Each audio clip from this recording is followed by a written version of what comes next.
వాంఖడే స్టేడియంలో పరుగుల వరద పారించింది ముంబై ఇండియన్స్.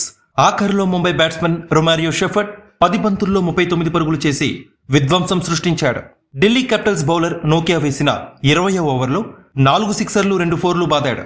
అతనికి తోడుగా టిమ్ డేవిడ్ 21 బంతుల్లో 45 పరుగులు చేసి నాట్అవుట్గా నిలిచి చెలరగడంతో ఢిల్లీ క్యాపిటల్స్ కి ముంబై ఇండియన్స్ 235 పరుగుల భారీ లక్ష్యాన్ని నిర్దేశించింది. ఇక ముంబై ఇండియన్స్ ఇన్నింగ్స్ ని మరింత అనలైజ్ చేసినట్టయితే టాస్ ఓడి బ్యాటింగ్ కి దిగిన ముంబై ఇండియన్స్ నిర్ణీత 20 ఓవర్స్ లో 5 వికెట్లకి 234 పరుగులు చేసింది. ముంబై ఇండియన్స్ కి శుభారంభమే దక్కింది.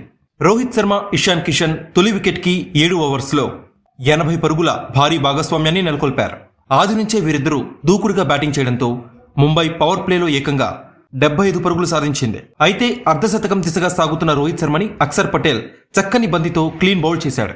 అనంతరం 1 డౌన్ లో వచ్చిన సూర్యకుమార్ యాదవ్ రీఎంట్రీలో నిరాశపరిచాడు. తాను ఎదుర్కొన్న రెండో బంతికే డకౌట్ అయ్యాడు. స్వల్ప వ్యవధిలోనే 2 వికెట్లు కోల్పోయినా ఇషాన్ కిషన్ దూకుడుగానే పరుగులు సాధించాడు. కానీ ముంబైని అక్షర్ పటేల్ మరోసారి దెబ్బకొట్టాడు.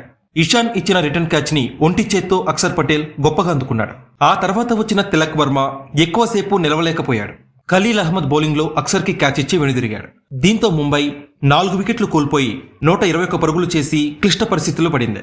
అయితే ఈ దశలో బ్యాటింగ్ కి వచ్చిన టిమ్ డేవిడ్ తో కలిసి హార్దిక్ పాండ్యా ఇన్నింగ్స్ ని చక్కదిద్దడానికి ప్రయత్నించాడు. హార్దిక్, డేవిడ్ తొలుత కుదురుకోవడానికి ప్రయత్నించారు. బంతికో పరుగు చొప్పున బ్యాటింగ్ చేశారు. కానీ డేవిడ్ ఆఖరులో విజృంభించాడు.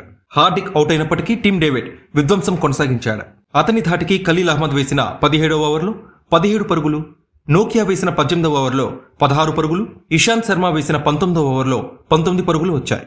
ఇక నోకియా వేసిన ఆఖరి ఓవర్లో రొమారియో షెఫర్డ్ చెలరేగిపోయాడు. 2 ఫోర్లు 4 సిక్సర్లు బాది ఆ ఓవర్లో 32 పరుగులు సాధించాడు.